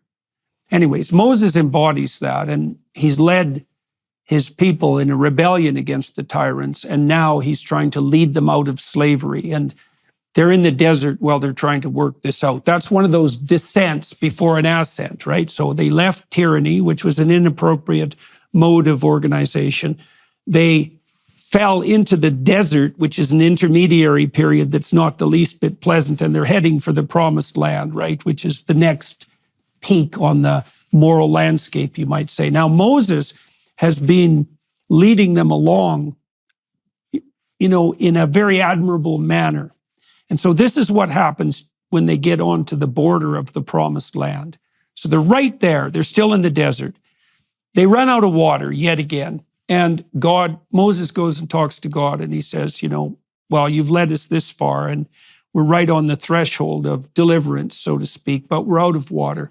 And God says to Moses, tell the rocks, ask the rocks to bring forth water. And so he points out the rocks, and then Moses goes over to the rocks, but instead of asking them, he hits the rocks with his staff. And his staff is a symbol of tradition and authority. And it's the famous staff of Moses. And what he does is he uses force to compel the rocks to bring forth water instead of convincing them to do so verbally. And he is punished very severely for that, because God tells him that because he used force where he could have used the logos, he could have used linguistic communication, he'll die before he enters the promised land. And so it seems to me that your objection to the religious is fundamentally, given your belief in a transcendent good, given your belief in the reality of evil, given your notion that we do have an intrinsic directionality, given your idea that we need to believe in the genuine existence of a moral landscape, is that your objection is it's something like an objection to dogmatism per se. Yeah. Right? And then we might ask ourselves, well, and that dogmatism is the willingness of people to use the tradition to what? To derive their own benefit, to justify themselves without making the moral effort? Like, how would you go about defining that inappropriate dogmatism? Right? It's also an attempt to make the ineffable fully comprehended, right? Because the thing about a religious totalitarian, or a totalitarian of any sort, is that the totalitarian will tell you that they have the truth in its final form, right? That's really the totalitarian claim. So what do you think characterizes that fundamental dogmatism? Well, first, I would point out that it's only in religion that the concept of dogma is not a pejorative. In fact, I mean, in the Catholic context, it's explicitly a good thing. I mean, there's no embarrassment over the reliance on dogma. It's a Catholic term. But everywhere else in our lives, we recognize that it is intrinsically divisive and incapable of tracking the truth, right? But I mean, something that's held dogmatically is something that is held, a belief that is held in spite of the fact that there's no good evidence for it, or in fact, but held why? Opposition. But held why? No, but I just want to nail this particular point down, because this is the crucial thing to recognize, in my view. We understand in every other area of our lives that this is not that this is intellectually not only not pragmatic and not helpful and not playing by the rules. It's actually indecent, right? It's the antithesis of what we admire intellectually, right? Immunity to counter evidence, no matter how compelling, is not a good thing intellectually and ethically in any secular context, right? So if I say to you, listen, I believe X, and there's nothing you can say to convince me otherwise, and the more no matter how good your evidence gets, no matter how good your arguments get, um, I'm not going to want to hear it. And if you press the case, I'm going to get angrier and angrier until the possibility of having a conversation about anything fully erodes, right? That is the status quo with respect to religious sectarianism across the world. It has been that way for thousands of years, and it is still that way. Every Muslim, Christian, Jew, Mormon, Hindu, every true religious person of any denomination, to the degree that they really are truly religious, and it's a faith-based enterprise, has said in advance of any conversation on any topic, listen, there are a few core things I believe and that my children believe, and I have taught them to believe. And I don't want you meddling in any of that stuff, right? And I'm going to get pissed off to the point of violence, or at least I will be tolerant of the violence of my co-religionists if you push too hard on this particular door. The conversation is over where these core principles of faith start, right? You're going to tell me you don't think Jesus was born of a virgin and will be coming back to raise the dead? I don't want to fucking hear it, right? And that is our politics, even in America in the 21st century. We've got something like 45% of Americans who are sitting there on their Christian fundamentalism, right? And yes, we can play nice on other topics that don't strike a tangent to those core beliefs. But when you really begin to push, when you really say, listen, mom and dad, when we educate your children in our school, we're going to be telling them things that is going to make this claim about the divinity of Jesus seem more and more spurious and more ridiculous and more at odds with everything we know about biology and engineering and everything else that we've learned in the last 2,000 years. And you are going to look like fools in the eyes of your kids for believing these specific dogmas, right? That's what's at stake here, right? And people feel it, and they are resisting, and they're resisting with medieval tools, right? And everything I just said about fundamentalist Christianity in America is much worse in the Muslim community in 100 countries, right? There's no comparison. There we're dealing with the Christians of the 14th century. Now, I'm not talking about all Muslims, but I'm also not talking about just 1% of Muslims. We're talking about many millions of people who hold to their religious dogmas like it's a life preserver in a killing storm, right?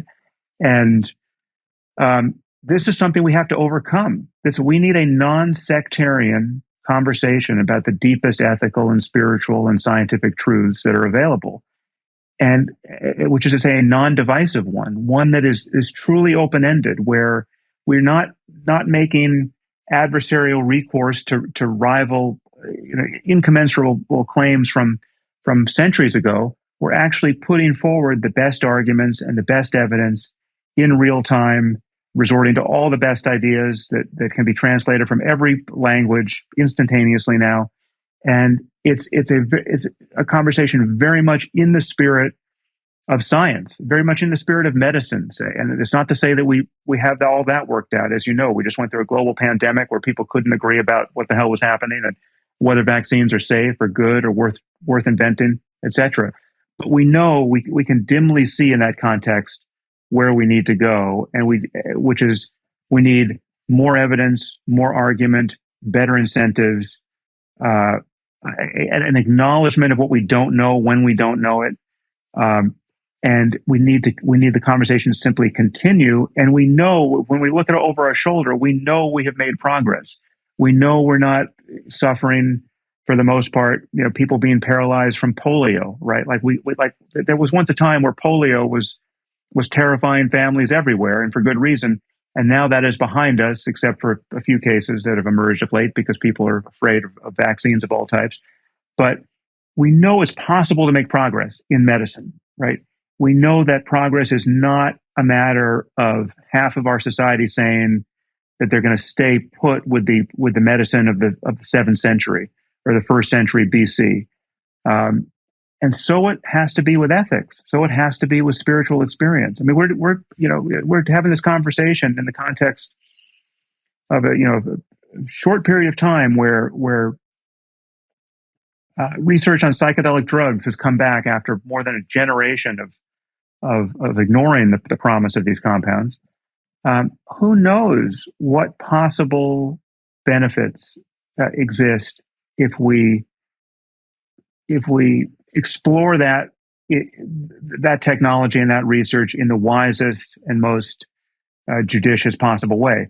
We know we know we can create immense harm by doing it badly. We know in the 60s, just broadcasting these compounds onto the population without any real safeguards was, while some people's lives were improved, but many people were harmed too. And it was the thing to which the backlash of the last 40 years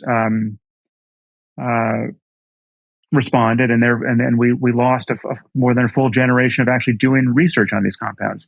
But we're only at the beginning of understanding what is possible for us individually and collectively as human beings, and understanding consciousness itself, not even just human consciousness, but consciousness as it is integrated with the physics of things, is among the most important things we could do, and it has implications for everything we're now touching. And the guidance is not going to come from the Bible, and it's not going to come from from Camelot either. It's like we need new stories and new insights because we're confronting new things. I mean, like, just take. We don't have to spend any time on it, but just I'll plant a flag here. Take artificial intelligence, right?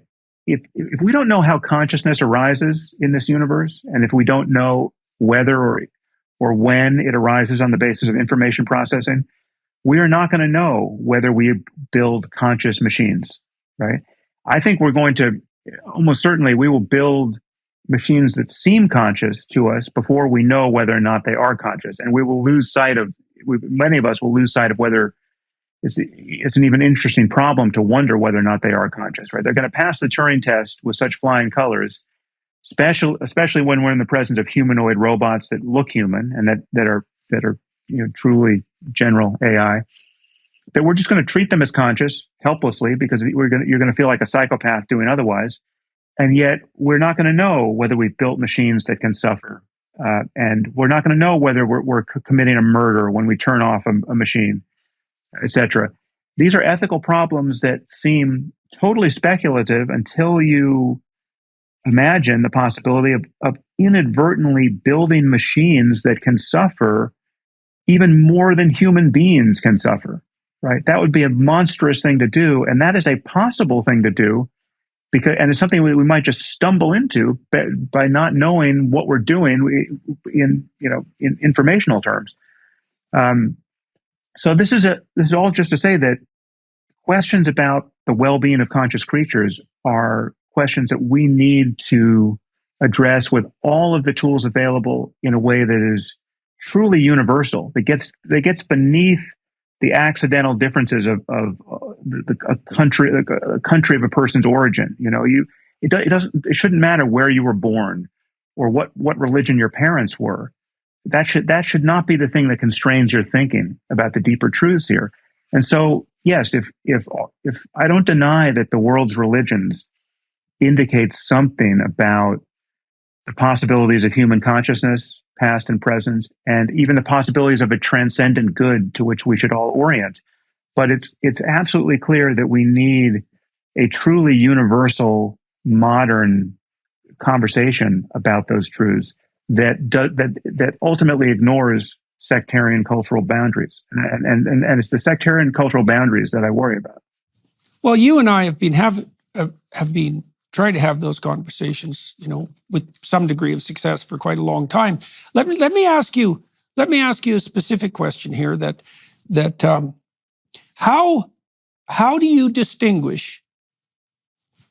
We've already agreed that there's a problem when wisdom is transformed into authoritarian dogma. But here's a question.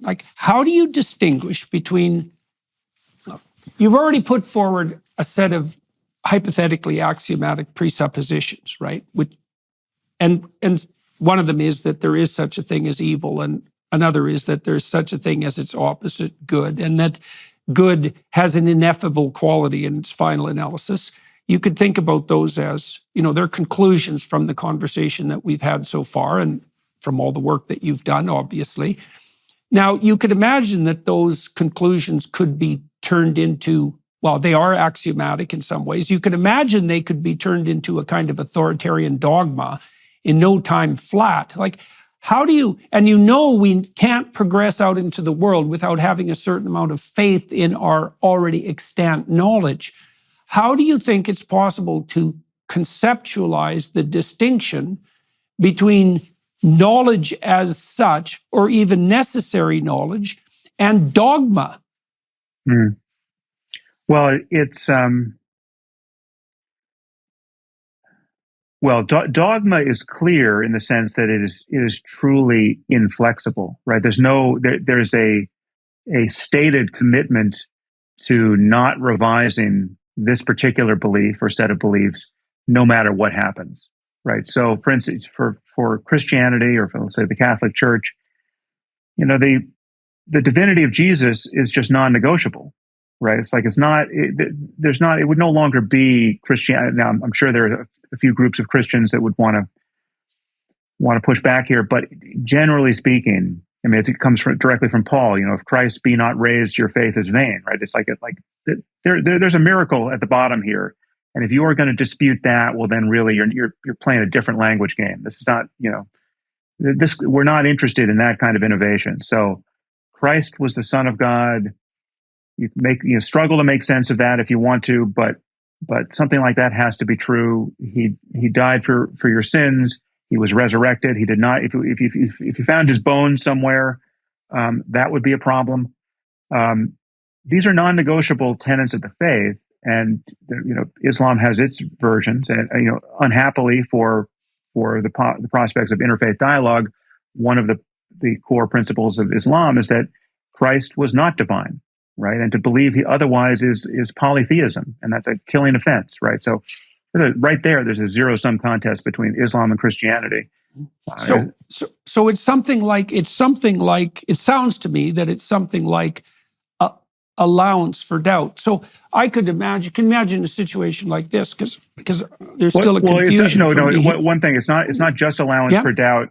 It's just that it's so there are things we believe that we can't imagine not believing because of how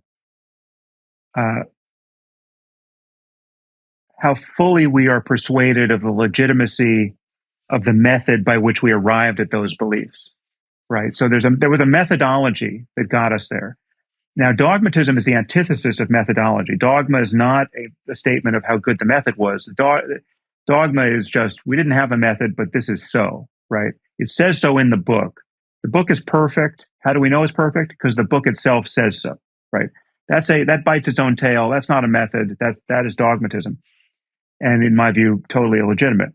But there are other things that we believe, right, that we wouldn't say are dogmas, but we would also say, I'm not going to waste any time worrying that I might be wrong here, because I just don't see how I could possibly be wrong. Now, we know that in the context of those beliefs, it's still possible to be wrong, right? So there was a time where human beings would have said, listen, I've studied Euclid. I understand geometry. You're talking about the possibility of more than 3 dimensions. It's obvious to me that doesn't make any sense, because I'm standing here and I can't figure out where I would point that isn't some combination of up, down, left or right, or front or back, right? There's 3 dimensions. And my pointing finger is all the proof I need of that, right? So you could imagine someone being absolutely confident, right? But you could also imagine that, given the requisite conversation with that person, you could introduce them to the geometry of Riemann and say, okay, imagine space is something that could conceivably be curved, right? And it would be curved in a dimension that is not just some combination of up, down, left or right, or front and back, etc.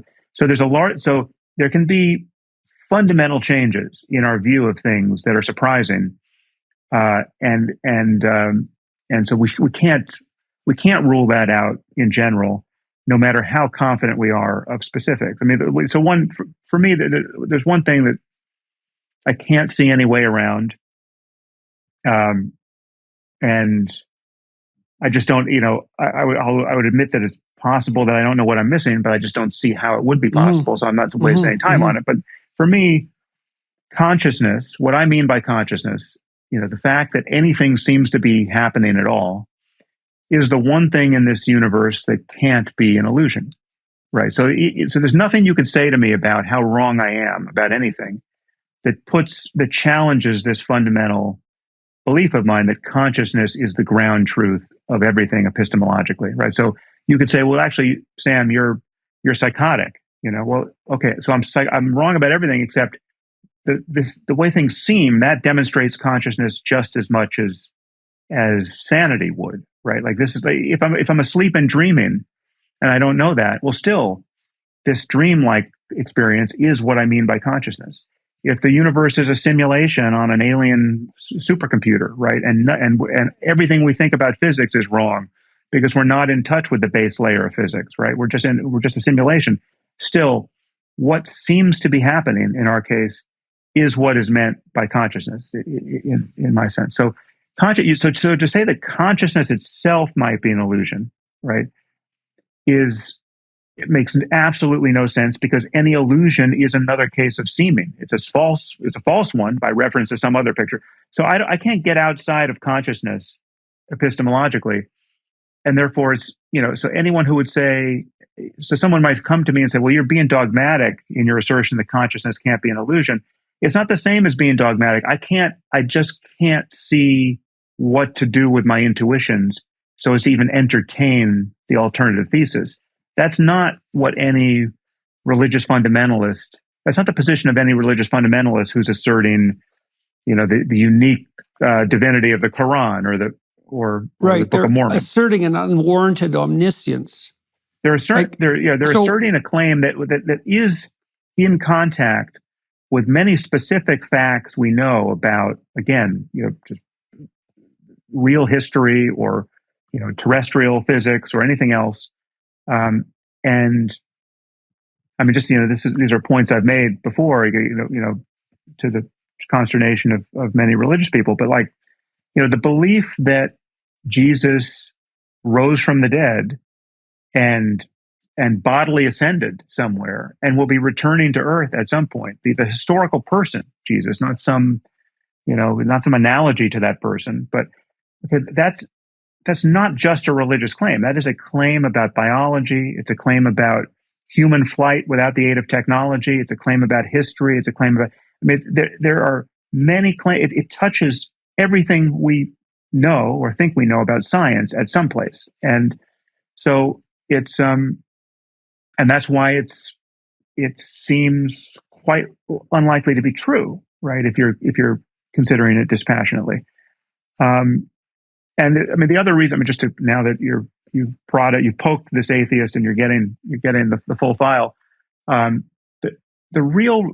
simplest reason why I am effectively an atheist with respect to Christianity, Judaism, and Islam, despite all of the other things you think I agree with that make me a good candidate for being sympathetic to those traditions, is that the claim about the books is so preposterous given how easy it would be for an omniscient being to have proven his omniscience in those books. I mean, if you just think of how good a book could be had an omniscient being written it, all the things that wouldn't be in there that would be embarrassing now, like, advocating slavery, the creator of the universe certainly could have anticipated that we at one point would have found slavery to be wrong, right? And given us moral guidance on that point. But he failed to do that. But even more importantly, it would be trivially easy for an omniscient being to put a page of text in there that would even now be confounding us with its depths of inspiration, scientifically, ethically, and in every other sense, right? So it's so let me ask you about that momentarily. So I'm going to throw a spanner into the works, maybe. We'll see. Well, I've been spending a lot of time writing in the last 3 years again. I'm writing a new book, and I've been trying to extract out the gist of the biblical corpus, let's say. So I have a proposition for you, and you tell me what you think about this. So as far as I'm concerned, what the biblical corpus points to is a practice of sacrifice devoted to atonement. And so the idea, we've already talked about this a little bit, Sam, is that there are often things you have to give up in the present in order to make the longer term more functional. That's a sacrificial offering, you might say. And that's the same theme in some ways as that descent we talked about prior to an ascent. And so there's a pattern of sacrifice that emerges as the biblical corpus progresses. And the pattern of sacrifice culminates in a proposition. And the proposition is this, that salvation and redemption as such are dependent on the voluntary willingness to confront the worst of tragedies and the deepest of possible acts of malevolence. That's the universal pathway to salvation and redemption. And that's exemplified, as far as I can tell, in the Passion story. So I'll give you an example. So I went to Jerusalem with Jonathan Pajot, and we walked the Stations of the Cross. And that culminated with a trip to the Church of the Holy Sepulchre, which in principle, at least in tradition, is erected on the site of the crucifixion. And so what seems to be happening psychologically, and I think this is something that you can assess multidimensionally in a conciliant manner, is that the Passion story walks people through the necessity of encountering the worst forms of tragedy that can beset you in your life. And so that would be, the worst form of tragedy is unjust suffering, fundamentally. And the worst form of unjust suffering is the most vicious possible punishment delivered to someone who's the least possibly deserving. And the times in your life, Sam, where you'll suffer the most, I would say, and you can dispute this, but you can tell me what you think, is when you're going to be bitterly punished even for your virtues. And if that's accompanied by betrayal and the baying of the mob, so much the better. And so the Passion story is a representation of the proposition that in order to move towards discovery of what's highest, you have to voluntarily accept the conditions of unjust suffering that constitute human existence. And then there's a mythological corollary to that, of course, death by crucifixion is a particularly unpleasant form of death, especially when it's brought about by betrayal and at the hands of tyrants and the mob, which is what the story encompasses. But there's also an insistence that the pattern that Christ acts out involves the harrowing of hell, which is confrontation not only with tragedy, but with malevolence itself. And so the idea there is that, and maybe this is what's asserted dogmatically if it's understood, is that there is no pathway to redemption and salvation without being willing to hoist the world's tragedies onto your shoulders and to confront evil. And so that's the conclusion that I've derived from walking through these stories and trying to understand what they might mean. And that's pretty damn compelling, that idea. And I actually think it's in some ways in keeping with your experience, because it's taken me a long time to understand this, repeated conversations with you, but it seems to me that a huge part of your motivation has been a consequence of your willingness to contend seriously with the reality of evil and to try to set up, what would you say, at least to investigate the nature of a morality that might mitigate against that. So, I'll leave that at your feet for the time being. I'll give you a response which will indicate, I think, the what I consider to be the provisionality and perhaps even mistaken nature of that, the framing, the Christian framing you just gave. But I think it's possible and perhaps even more useful to view evil. It's unavoidable to talk about evil, just as a matter of shorthand in talking about current events. I mean, I think we don't want to lose the term, because I think moral outrage is the kind of fuel we need at certain moments, and that's invoked by framing things in terms of good and evil. But I think it's at least plausible to think of evil at bottom as being more a matter of ignorance than anything else. And this certainly would be the Buddhist framing of evil. I mean, Buddhists don't tend to think about evil, and certainly the Buddhist teachings about this weren't really a matter of evil versus good. It's more a matter of ignorance versus wisdom. And even, Greek philosophy, Socrates, I believe, made this point that, no one consciously, or very, very few people consciously do evil. I mean, but you have a lot of people thinking they're doing good in their own way, despite how much harm they're creating. So the deeper problem may in fact be ignorance. And one way of seeing this, you can ask yourself, you take a quintessentially evil person. Do you have a candidate for like the most evil person you can think of psychologically? Who's like? Can you give me a name? Stalin's kind of okay. Stalin would be up there, right. I would say. So you take Stalin. Now, at a certain point in his life, he was just a little kid, right? He was just this, the 4-year-old Joseph, who was, in my view, I mean, he could have been a psychopathic kid. I don't know enough about his biography, but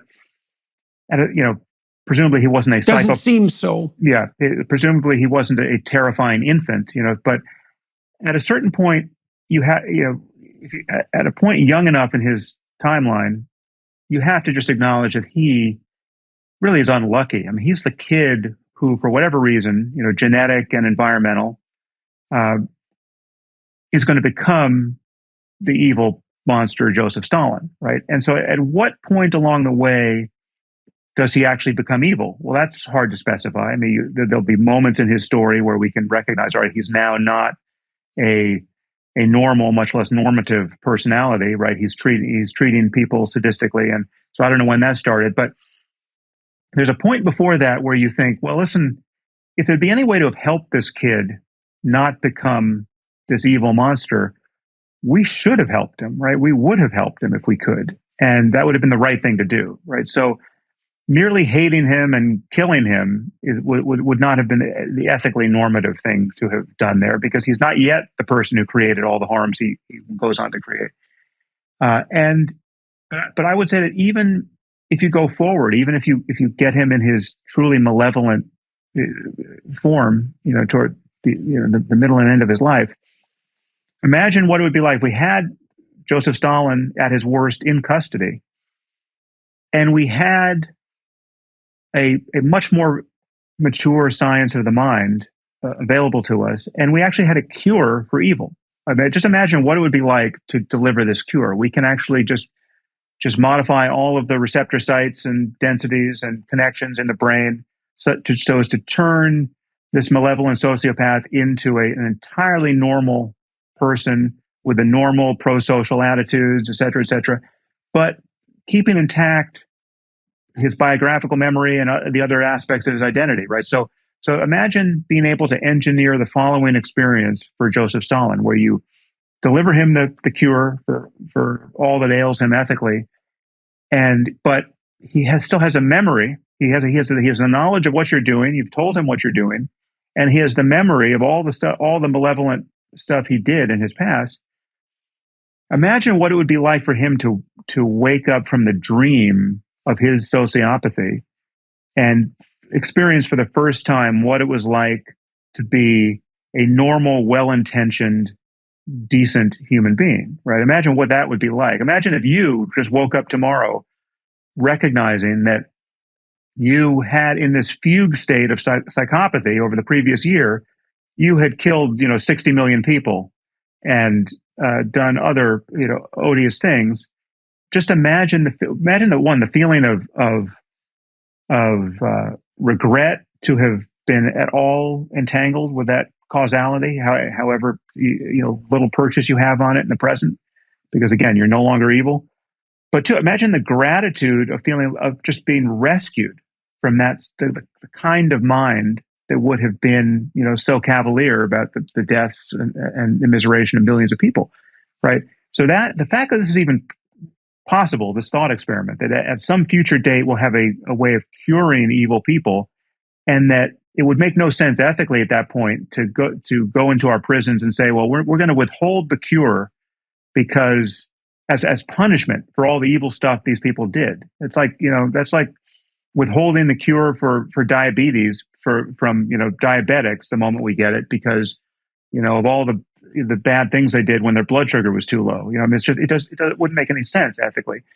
But that suggests that ignorance is more of the problem here. It's like evil people, because of the brains they have, because of the lives they've had, because of the if you want to add a religious dimension to it, because of the souls they have, the souls they didn't pick, they're unlucky to be evil and unavailable to much of the human goodness you and I experience. And if we could change that, they would be standing with us in a position of astonishment that they could have ever been those sorts of people. And so I do think at some level the question of good and evil is amenable to a different framing, which is more along the lines of wisdom and ignorance. People don't know what they're missing. That across every possible dimension of both intellectual and ethical and relational, and whole societies don't know what they're missing, and figuring out what's missing and what we're missing is all of our work. Yeah, well, I would say we'll have to leave that for a different discussion. I would say in response to that, two things, I guess. One is, I think this is from the Gospel of Thomas. Christ said to his followers, "The kingdom of God is spread upon the earth, but men will not see it, or cannot see it, depending on the translation." And then the other germane comment might be, with regard to ignorance, this is one of the things that complicates it morally, is there are none so blind as those who will not see. And I agree with you, by the way, Sam, is that the intermingling of ignorance and malevolence that's a very thorny problem, right? And which precedes the other is a very difficult thing to determine. So we're going to have to stop.